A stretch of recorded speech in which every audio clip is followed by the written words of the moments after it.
Bonjour, donc nous allons continuer notre travail sur le livre Maths Initiation. C'est un wikibook.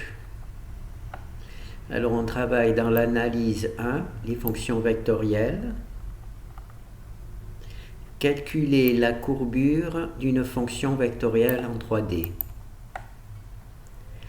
Alors, pour la courbure, c'est si vous dessinez une fonction, par exemple la fonction sinus, d'accord? Vous choisissez un point P sur cette fonction et vous dessinez la tangente en ce point P. Et la courbure, ça matérialise la manière dont la fonction se comporte par rapport à la tangente. C'est-à-dire, est-ce que la fonction se colle véritablement à la tangente ou est-ce qu'elle est laissée de s'éloigner le plus possible? Donc ça, c'est la courbure. Donc nous allons travailler sur la courbure, sur les fonctions vectorielles en 3D. D'accord? Donc c'est un truc spécifique. Alors vous copiez la bibliothèque et ensuite on essaie directement un exemple.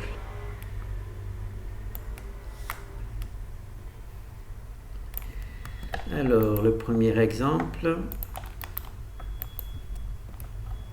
alors il s'appelle FA, on l'enregistre, FA. Voilà. Et on fait le premier exemple, le fichier principal.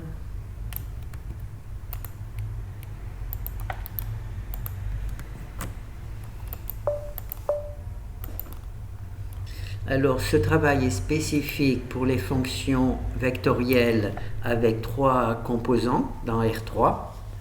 Alors, il y a 3 fonctions, f, g et h, et on va essayer de calculer au temps t la composante tangentielle de l'accélération, la composante normale de l'accélération et la courbure au temps t. Alors la composante tangentielle de l'accélération, c'est le produit scalaire de la dérivée première par la dérivée seconde, divisé par la norme de la dérivée première. Donc c'est cette valeur-là. La composante normale de l'accélération, c'est le produit vectoriel de la dérivée première par la dérivée seconde, et on en prend la norme, divisé par la norme de la dérivée première. Et on peut aussi l'obtenir de la deuxième manière ici. C'est la norme de l'accélération au carré moins la composante tangentielle au carré. Et on obtient les mêmes valeurs.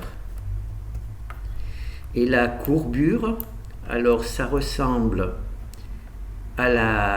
au calcul de la composante normale de l'accélération, du vecteur de l'accélération. Simplement, il y a la puissance 3. Donc c'est la même valeur, mais il y a la puissance 3 pour la norme de la dérivée première. Et on obtient cette valeur-là. Voilà. Donc, on va juste voir le code. C'est le code curvature. Voilà.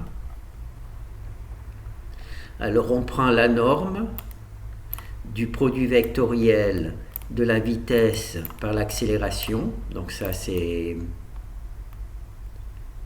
Hop.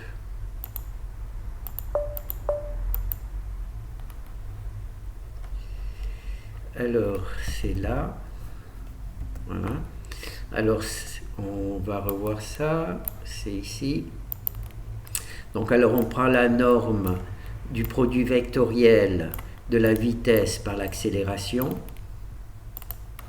On prend la norme du produit vectoriel de la vitesse par l'accélération divisé par la norme du vecteur v, du vecteur vitesse, à la puissance 3. Par la norme du vecteur vitesse à la puissance 3. Voilà, c'est ici.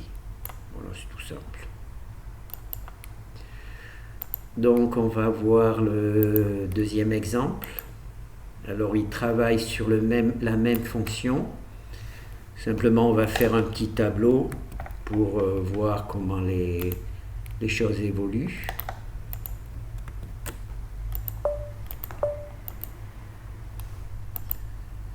Alors ça c'est le même départ, on a une fonction vectorielle, c'est la même que tout à l'heure, fait de ces trois fonctions. On va travailler entre 1 et 5, on va calculer les valeurs des composantes tangentielles de l'accélération, les valeurs des composantes normales de l'accélération et la courbure. Voilà. Donc ici on a le temps t, 4, 5, 6, 7, 8, 9. Là c'est l'accélération tangentielle, la composante de l'accélération tangentielle. Là, c'est la composante de l'accélération normale. Et là, c'est la courbure. Voilà.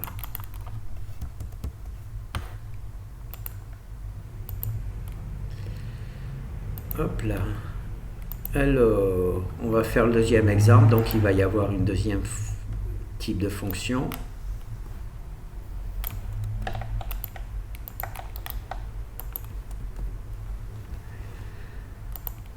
On va sélectionner le deuxième exemple. Alors ce travail est particulier aux fonctions vectorielles avec trois composants. Cela ne fonctionne pas sur les fonctions vectorielles qui n'ont plus ou moins, qui n'ont pas trois composants. Oh là, Z.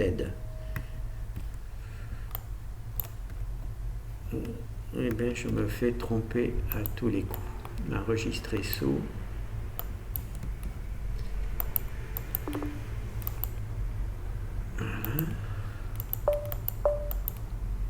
Alors maintenant, on a toujours une fonction vectorielle avec trois composants, f, g et h.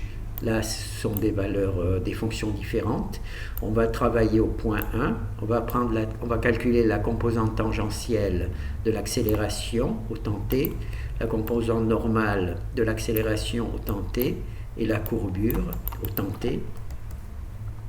Alors, la composante tangentielle de l'accélération, c'est le produit scalaire de la vitesse par l'accélération divisé par la norme de la vitesse. Ça donne cette valeur-là. Pour la composante normale de l'accélération, c'est le produit vectoriel, la norme du produit vectoriel de la vitesse par l'accélération divisé par la norme de la vitesse. Ça nous donne cette valeur-là.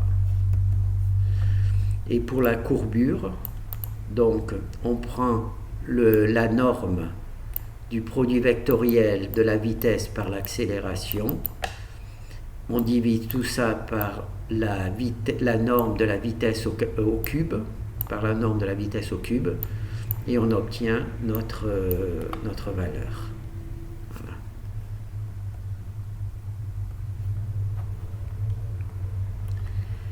Bon, ben il n'y a rien de particulier. Ah si, il faut faire le dernier exemple, c'est un tableau, donc c'est le même truc.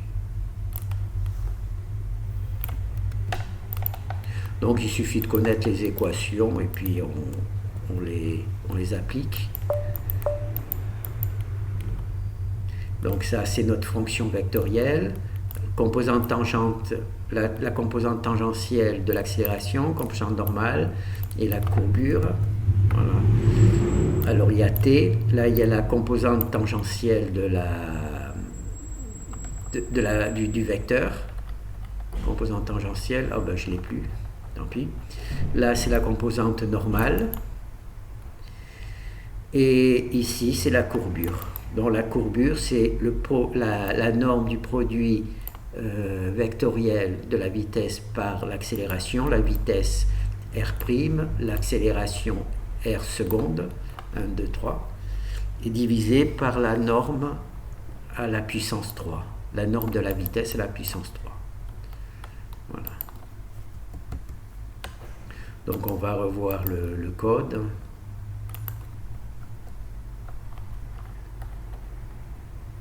Non, c'est pas le bon ça.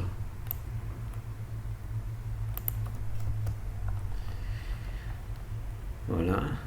Donc, on prend la norme du produit vectoriel de la vitesse par l'accélération.